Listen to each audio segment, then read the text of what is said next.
everyone. It is 12 days to Christmas.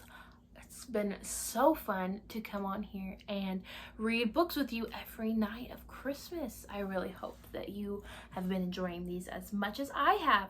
So today we have a really fun book that is also a fun movie to watch on TV. So you might have seen the movie Frosty the Snowman, but we're going to read the fun book. Does it snow where you live? It doesn't snow where I live. I live by a beach, and right now it's like 70 degrees outside. I know, which kind of is sad because I don't get to play in the snow, but I also don't get cold. But I used to live where it snowed, and I like snow a lot. Do you like it when it snows?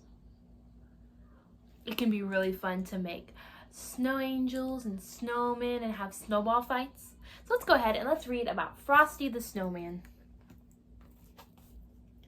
It is adapted by Mary Mancon. The first snow of the year came on the day before Christmas. It was magical. The children at school couldn't wait to go outside to play. But first, they had to watch a magician named Professor Hinkle perform. Messy, messy, messy, the professor grumbled as his magic tricks failed again and again. He threw his magic hat in the garbage, but his rabbit, Hocus Pocus, took it out and hopped off with it. Look at Hocus Pocus hopping away with his hat. Ring! The bell rang and the school day was over. The children raced outside. A little girl named Karen helped her friends make a snowman. The children gave the snowman a corn-cob pipe and a button nose and 2 eyes made out of coal. And all the snowman needed was a name. How about Frosty? Karen suggested. It was a perfect name. The children laughed and danced and sang around their new friend, Frosty the Snowman. Meanwhile, Professor Hinkle was chasing Hocus Pocus, who still had his magic hat. The professor reached for the hat, but suddenly a gust of wind blew the hat on top of Frosty's head. Happy birthday, Frosty said, opening his eyes and smiling. The children were delighted. Their snowman had come to life. It must be the hat, Karen said. It must be magic. Professor Hinkle was amazed. Now he really wanted his hat back. But it made Frosty come to life, Karen said.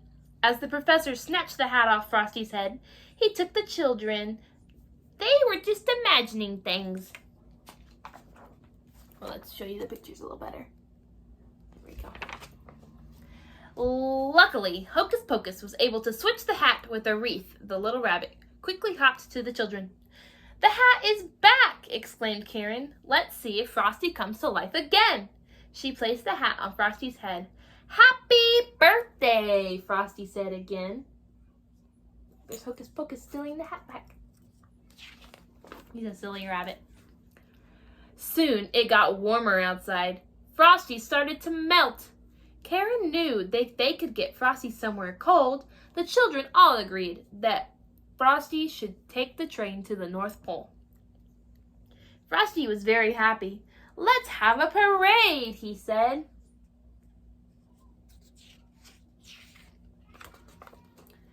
At the ticket office, they realized they didn't have enough money for the train ride. Hocus Pocus got an idea. There was a refrigerated boxcar carrying ice cream and cakes to the North Pole. Frosty could ride in there. He got on board. Karen and Hocus Pocus decided to travel with him. Professor Hinkle saw the 3 friends and hid underneath the train. He wanted that hat back. The boxcar was perfect for Frosty, but it was too much cold for Karen. Frosty knew he had to get Karen warm as quickly as possible, so they got off the next stop. Professor Hinkle didn't see them leave the train.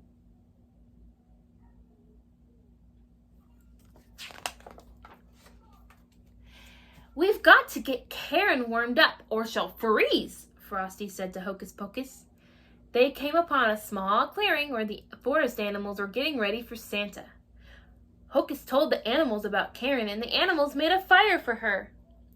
Suddenly, Professor Hinkle appeared. "Give me my hat back," he exclaimed. So sorry, said that wrong. "Get on my shoulders," Frosty said to Karen. Frosty was the fastest bellywhopper in the world. Karen hopped on, and they quickly slid down the hill, past Professor Hinkle. At the bottom of the hill, Frosty took Karen into a greenhouse full of Christmas flowers to keep warm. But the mean professor had other plans.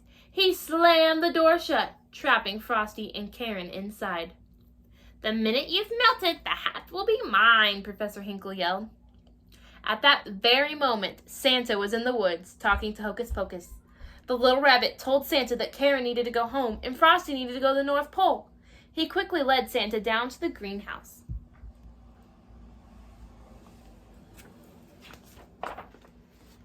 But it was too late. When they opened the door, they saw a terrible sight. Karen was crying next to a large puddle. Frosty had melted. "Christmas snow can never disappear completely," Santa told Karen gently. He opened the door, and a gust of magical winter wind blew in and turned the puddle back into Frosty. Professor Hinkle tried to take the magic hat back, but Santa told him if he did, he would never get any more Christmas presents. Professor Hinkle didn't want that, so he gave Santa the hat. Santa placed the magical hat on Frosty. "Happy birthday," Frosty said once again. Karen was so happy that Frosty was alive. Santa let Frosty and Karen ride on his sleigh. He was going to take Karen home. Frosty would go with Santa to the North Pole, where it was always cold. Karen was sad to say goodbye to Frosty, but he promised to come back. Every Christmas, Frosty visited the children, and they had a big parade to celebrate.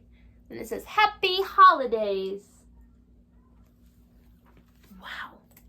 Have any of your snowmen ever come to life? Mine haven't either. That's a fun story, though. And there's a song about Frosty. Do you know the song about Frosty? Wow, maybe you and your whole family can sing that song tonight. I'm going to show you my snowman. So I have a snowman right here. He's got his mittens on and his earmuffs. And then I have a special snowman that is supposed to look like a puppy dog. It looks like my dog, Reggie. Alright, so we have a Reggie snowman. Look at him, he has a little doggy face. So I guess it would be a snow dog instead of a snowman, right? There we go. Ooh, I like the scarf. Super nice. And I'm going to put them back right here where they go. All right. Do you guys have a picture of your snowman? Maybe you can draw a picture of a snowman for me. If you want, you guys can make your own snowman just like Frosty. And I want to see your drawings if you want me to see them. So, your grown-ups will know how to get it to me. I want to see all you guys' snowmen. Or maybe you've made a snowman craft. Or maybe you made a real snowman outside. I want to see them. And maybe I can show them on a Stories with Aunt C. Wouldn't that be fun if I showed your pictures? Super much fun. All right, friends, I have to say goodbye for today. But I'll see you again tomorrow. And I hope you have a great rest of the day, okay? So we're going to say goodbye like Frosty says hello. Do you remember how he says hello? He says, "Happy birthday." Okay, are you ready? Everyone, 1, 2, 3. Happy